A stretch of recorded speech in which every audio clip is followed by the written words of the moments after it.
And so, though Jim is retiring, going out to pasture, he calls it, we present this gift as a token of our continuing friendship and esteem.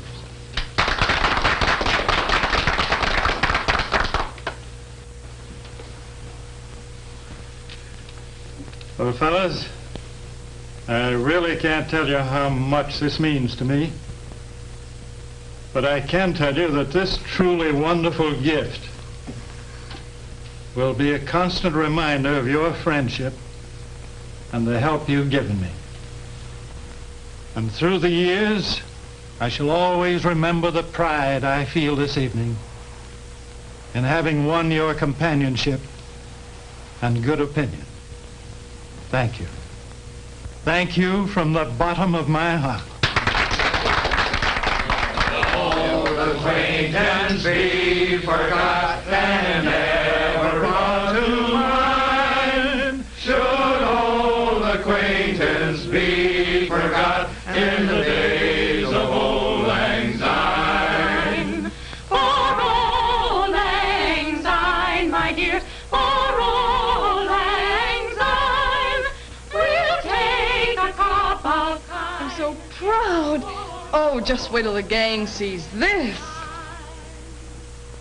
Hey, kids, come on running. Oh, it's just perfectly perfect. And so are you, both of you, Mom and Dad. Well, Sally, you're our big girl now. Mother and I wanted our present to tell you just how proud we are of you. Riley, what is it?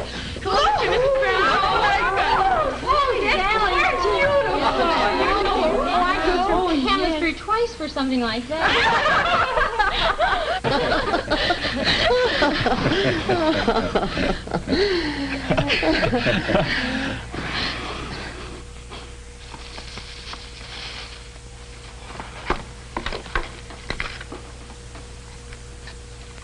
Oh, gee. Last but not least. Oh, isn't it wonderful? Gee, thanks, Dad. It sure is a beauty, and the best, too. Maybe I can get places now on time, and that'll be something. Yep, that'll be something, all right, if you do. Huh? I guess I was like that, too, when I was your age. You know, my father was a stickler for being on time. He preached and preached on the value of time, the importance of it, how much it meant to others, as well as yourself. Like a lot of young fellows that sort of went in one ear and out the other then. But as I grew older, I learned how right your grandfather was.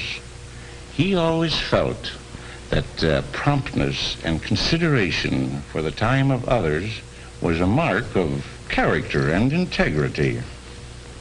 This fine watch, my 21st birthday present, has always reminded me of that, and it is one of my most precious possessions, as I hope yours will be to you. Yes, for hundreds of years, a fine watch has been one of man's most highly prized possessions. Its possession always has been a mark of distinction, its performance and beauty a source of pride.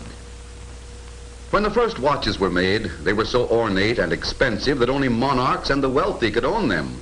Despite the fact that they often varied as much as an hour a day, they were the mark of distinction, the badge of wealth. Today, that mark of distinction still remains, but modern American production methods have made it possible for people everywhere to own a fine watch. Less ornate, perhaps, for times have changed, but certainly more accurate. But which watch? That is the question. There are many conflicting claims, many aspirants to the throne of leadership in the watchmaking industry. What makes a fine watch fine? There are many things. First, the name and reputation of the company, and that is important, because a good name and respect can only be gained by quality of product. A quality of product built up by years and years of fine watchmaking experience. But before you can even begin to make a really fine watch, it takes people, many people of long experience, people with ideals and ambition and pride in their craftsmanship, together with vast facilities built up through years of patient development. many buildings, special tools, and much equipment, many laboratories for never-ending research to maintain the spirit of pioneering, of leadership in research. It takes a record of performance, too, through time itself. Time, the test of any product, during which a product survives, grows, and becomes a byword for satisfactory performance through long years of service. And it takes the preference of people who buy and sell quality products, fine watches which are fine all the way through. So let's go into a fine watch factory and see what it takes to make a fine watch, and why everyone can't do it. We'll begin with people. People chosen carefully on the basis of rigid tests, job selection and classification for exactly the right skills and temperament. People who, before they learn the trade, must first show that they can learn the knacks, the nimble-fingered dexterity to make them successful in their jobs. It takes almost a year to make a really fine watch, but it takes years to make a watchmaker, even under friendly supervision and the help of more experienced fellow workers. Because of these high standards, watchmaking is a career into which sons follow their fathers, adding their youthful spirit to the accumulated experiences of the years. And here, a career is more than just a job. Nearly half of the employees in this fine watch factory have been with the company for 5, 10, 15, 20, or more years. And some certain few of these, with the company more than 50 years, go back in memory and experience to the first Hamilton watch ever sold. This watch, built more than 54 years ago, can still pass rigid time inspection tests for railroad service. Such accuracy and dependability are products of the incredible skills found in this magic land of Lilliput, where little things make a vitally big difference. Yes, to make a fine watch fine takes fine people, and it takes the most modern facilities for designing and making the tools and equipment to manufacture fine watches as well. Here are machines making machines, delicate machines making still more delicate and precise machines, which are in turn used to make almost unbelievably small parts. Unbelievably small parts? Have you ever had a speck of dust in your eye? Some of the actual watch parts are no larger than a speck of dust. This speck is a watch screw actual size. And alongside is a model of the screw, enlarged 100 diameters. And there's enough metal in the enlarged model to make 1 million actual screws of this type. Modern facilities, miracles in miniature. On this machine, watch screws are made complete with exquisite precision. Yet they are almost invisible to the naked eye. Here in this small pillbox are 300,000 tiny screws, a full year's output of one of these amazing machines. So in a world of fascinating smallness, highly skilled people work with fine machines to a superfine degree of accuracy in every step in manufacturing, like making extremely small axles called balance staffs, with tolerances from the absolute point of accuracy to only 1/10,000th of an inch. In all operations, such as the manufacture of a balance wheel, that tiny, constantly moving wheel, accuracy is almost a religion. And through the skill, the patience of the watchmaker's craft, bits of metal are transformed into minute watch parts of technical perfection. These craftsmen have drilled holes so small through pieces of metal that they cannot be seen by the naked eye until light is placed behind them. And just to keep in practice, a technician recently drilled a hole in a hair, his way of demonstrating the type of minute operation without which the manufacture of really accurate small timepieces would be impossible. People, machines, and metals. There's accuracy in metals, too. Take, for example, the hairspring of America's fine watch. Here is the beating heart, pulsing 5 times each second, controlling the operation of the balance wheel and determining the accuracy of the watch. Although it is called a hairspring, it is sometimes only 1/5 as thick as a human hair. And because of its small size and the job it has to do, it must be as nearly perfect as human skill can make it. In this steel mill, materials are weighed to split fractions of an ounce on scales that can weigh an eyelash, can weigh a fingerprint. In the making of metal for this hairspring, it takes careful control of the ingredients and careful control of the heat and a lot of patience and know-how. The exclusive alloy known as Allenvar Extra is produced by this miniature steel mill in 10-pound ingots, only 2 pounds of which are actually used. Without Allenvar Extra, the amazing and record-shattering performance of Hamilton marine chronometers and other wartime pieces would never have been achieved.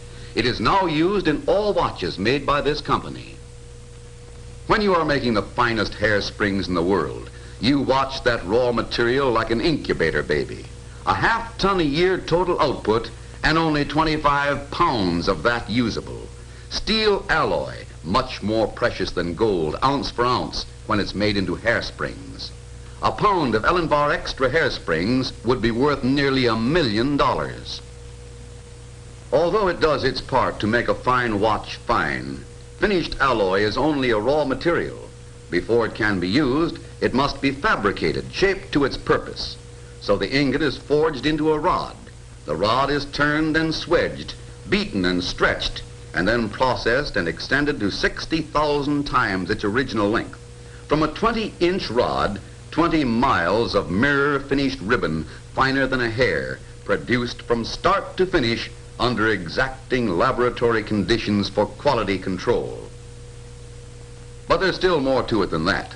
The flattened ribbon of wire is precisely coiled, permanently set by heat into its final spiral shape, and then through incredibly delicate operations installed on the balance assembly.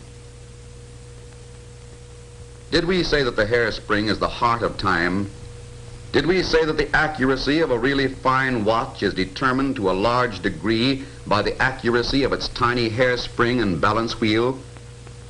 Only in this factory will you see this machine, an amazing electronic vibrator, a machine that measures with microscopic precision the exact length of hairspring needed to make the completed watch a really accurate fine watch. By testing no more than the hairspring and balance wheel with no other gears, springs, nor any of the other vital watch parts, this machine can yet tell with almost absolute precision how fast or slow a watch will run before it is assembled. In 1769, when James Watt patented his first steam engine, he was proud of his manufacturing accuracy, as demonstrated by the fact that certain parts of the engine were machined to tolerances of 1/10 of an inch. Today, parts that go into a really fine watch are made to tolerances as small as 1/10,000th of an inch, some even to 1/100,000th of an inch, and instruments are used that can measure 1/1,000,000th of an inch. To make fine American watches, special precision measuring instruments, gauges, and tests had to be developed. Measurement and remeasurement, inspection and reinspection, check and double check. Fine watchmaking is the ritual of accuracy and the worship of precision. Of the 2,000 operations which go into the making of a fine watch, nearly half are inspections, and 20% of these are double inspections, or inspectors inspecting inspectors. A speck of dust and 40 pounds of bread dough. What has this to do with watchmaking? A great deal, it seems, when you realize that every morning this amount of bread dough is mixed and used throughout the factory to remove specks of dust, chips and filings from small parts which have just been machined. Bread? Then how about honey to go with it? Ordinary honey is used to hold tiny jewels together during the manufacturing operation. Jewels, those tiny bits of extremely hard and precious stone, rubies and sapphires synthetically produced, which serve as bearings for moving parts. These bearings are so frictionless, movement so effortless, that a fine watch could be kept running for 4,000 years on the power used in lighting a 25-watt light bulb for 1 hour. To reduce friction in the vital parts, all fine watches have 17 or more jewels. This is the minimum number. More jewels can be used in watches, but it is important to understand that 17 or more jewels do not necessarily make a watch fine. That the measure of a good watch lies not alone in the number of jewels it may have, but in the attention that is given to every detail in the design, planning, manufacture, finishing, and assembly of every part that goes into a watch. Friction is the bugaboo of all machinery. In a fine watch, it is avoided like the plague. Oil is a friction fighter, so the watch oil to fight friction and prevent wear must be the finest of the fine. Here in miniature scale is a complete oil refinery producing what is probably the world's finest watch oil. A single flask like this is enough to lubricate 500,000 watches, and yet most of this precious lubricant, which costs about $6,000 a gallon, is thrown away because it is delivered drop by drop to the watch assemblers. Then it is kept clean and fresh by a delivery schedule in which every 2 hours the leftovers are carefully wiped away and replaced. It takes nearly 9 months to complete the 2,000 operations that go into the making of a really fine watch, but it takes nearly 2 years from the time a new watch movement is conceived to the delivery of the first production unit. During this time, more than 100,000 man-hours of design, careful engineering, and specialized skills go into the development of the new movement and the precision tools and equipment needed to build it. Here are watches that were never made. That is, after time and money went into their development, they were never put into production because they didn't measure up to the standards which make America's fine watch. To make a fine watch fine takes many laboratories. Laboratories for testing old and new materials. Laboratories for the control of quality. Laboratories where heat and extreme cold answer critical questions, where metals are twisted and torn apart. Laboratories where the answers to scientific problems are found on machines and measuring instruments that can see the invisible or can weigh a pencil mark. Laboratories where the highest development of nearly every science known to man plays a part in the production of a really fine watch. And research is an endless task. Almost since the beginning of time, man has been asking the question, what time is it? Here the question is, what time really is it? Imagine building a timepiece so accurate, so faithful in its measurement of time that nowhere in the world was there a machine precise enough to check its error. This is what happened when the famous Hamilton marine chronometer was produced for our Navy during the war. To check this chronometer, built in mass production in defiance of watchmaking tradition, the electronic comparator was developed for the Naval Observatory to show variations measured in 1/200th of a second. And the time microscope, forerunner of all rapid timing devices used today, is so precise that it reduces measurements which used to take days to less than half a minute. This magic lantern, the time projector, helps check the accuracy of tiny watches which have no second hands, enlarging the minute hand on a screen so that otherwise imperceptible movements can be accurately measured. Yes, it takes some of the world's most precise scientific measuring instruments to make sure that a fine watch is really fine. With the work of many hands, American production methods are making it possible for people in all walks of life to own fine watches. American craftsmanship with American men and women, with the wisdom of experience working alongside the eager spirit of American youth, with patience and skill and pioneering enthusiasm, all these produce the finest watches that human ingenuity can design. You can tell a man or woman by the watch he or she wears. People know that the possession of a fine watch is a mark of distinction.